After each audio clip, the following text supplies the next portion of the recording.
अस्सलाम वालेकुम। आज हम बनाएंगे सिया मिर्च की कढ़ाई, वो भी हम बनाएंगे दही और क्रीम के साथ। इंतहाई खुश रंग, खुश जायका और बड़ी खुशबूदार ये कढ़ाई बनेगी। तो चलिए रेसिपी को शुरू करते हैं। बिस्मिल्लाहिर्रहमानिर्रहीम। हाफ़ कप दही और 3 टेबल स्पून पैकेट वाली क्रीम ले लिए और इसको अच्छी तरह से फेंट के इस तरह से करके रख लेंगे। और ये हाफ़ केजी गोश्त है, बीफ का गोश्त है ये, और हड्डी वाला गोश्त है। ये मैंने ले लिया है। तो बीफ के गोश्त की कढ़ाई बनाएंगे। एक मीडियम साइज़ की प्याज को छील लिया है, काट लिया है। काटने के बाद इसे बारीक चॉप कर लेंगे और इस तरह से चॉप करके एक तरफ रख देंगे। एक कुकर में लेंगे हाफ़ कप ऑयल। थोड़ा सा ऑयल गर्म हो जाएगा तो ये गोश्त डाल देंगे और यहाँ पे गोश्त को हम गोश्त का रंग बदलने तक अच्छी तरह से भून लेंगे। तो ये देखिए गोश्त का रंग चेंज हो चुका है। अब इसमें प्याज जो चॉप करके रखी थी वो डाल देंगे और यहाँ थोड़ा सा प्याज को भी भून लेंगे। तो प्याज को भी अच्छी तरह से यहाँ मैंने भून लिया है।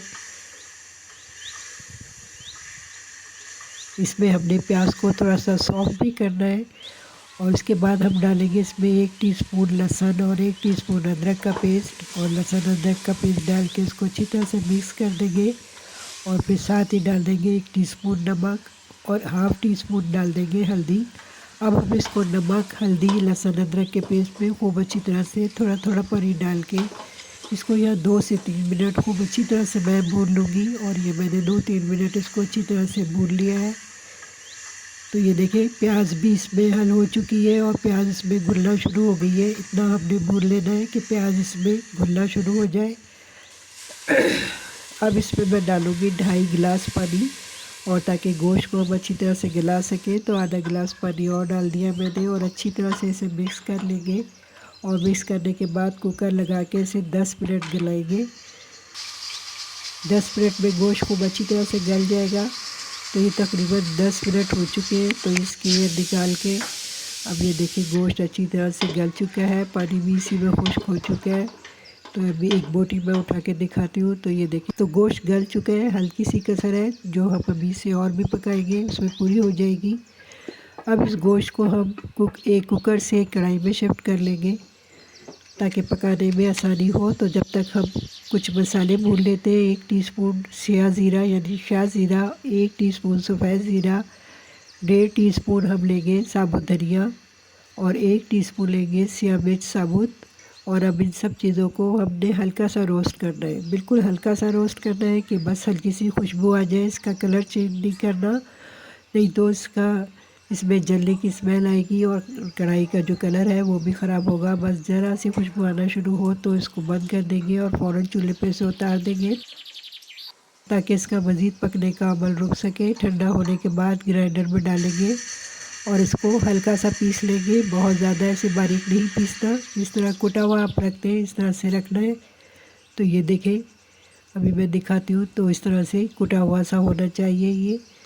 तो इसको एक तरफ रखते हैं। अब कढ़ाई का चूल्हा मैंने दोबारा ऑन कर लिया है। अब इसमें हम डालेंगे दही और क्रीम जो हमने मिक्स करके रखा हुआ था। और दही और क्रीम को अच्छी तरह से मिक्स कर देंगे सालन में और खूब अच्छी तरह से मिक्स करने के बाद ढक के इसको हम इतना पकाएंगे कि दही का पानी इसी में खुश्क हो जाए और इसका जो ऑयल है सेपरेट हो जाए। तो ये देखें कुछ देर बाद इसका ऑयल सेपरेट हो चुका है और पानी इसमें खुश्क हो चुका है। तो बस अब इसमें हम ये मसाला जो हमने कूट के रखा हुआ था ये डाल देंगे और अच्छी तरह से इसको मिक्स कर देंगे। यहाँ पर आप 2 टीस्पून इसमें बटर या असली घी डाल सकते हैं। और मसाला हमने आखिर में ही डालना है, शुरू में डालेंगे तो एक तो इसका जो है फ्लेवर ख़त्म हो जाएगा, कढ़ाई का रंग भी ख़राब होगा। तो इसलिए कुटा हुआ मसाला बिल्कुल आखिर में डालना है। तो यहाँ मुझे महसूस हो रहा है कि 2-3 टेबल स्पून पानी डाल दूँ ताकि कढ़ाई लग ना जाए। तो अब पानी डाल के इसको हम यहाँ पे 1 मिनट दम देंगे। बस ये कुटा हुआ मसाला डाल के हमने इसे ज़्यादा देर नहीं पकाना ताकि इसकी खुशबू भी बरकरार रहे और कलर भी सही रहे। उसके बाद 1 मिनट बाद इसमें डालेंगे हरी मिर्ची और अदरक। इसको अच्छी तरह मिक्स करके फिर 1 मिनट दम लगाएंगे और 1 मिनट बाद खोलेंगे इसको।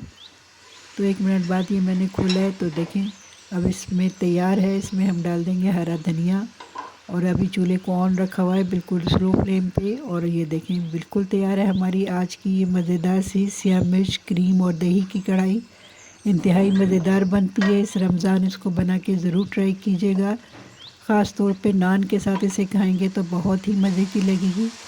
तो तैयार है हमारी आज की ये रेसिपी सिया मिर्च दही और क्रीम की कढ़ाई की रेसिपी। मेरी ये रेसिपी आपको पसंद आई हो तो प्लीज़ मेरे चैनल को लाइक सब्सक्राइब ज़रूर कीजिए। फेसबुक पे देख रहे हैं तो फॉलो कीजिए और शेयर कीजिए इस दुआ के साथ कि अल्लाह हम सबका हामी और नासिर हो। अल्लाह हाफ़िज़।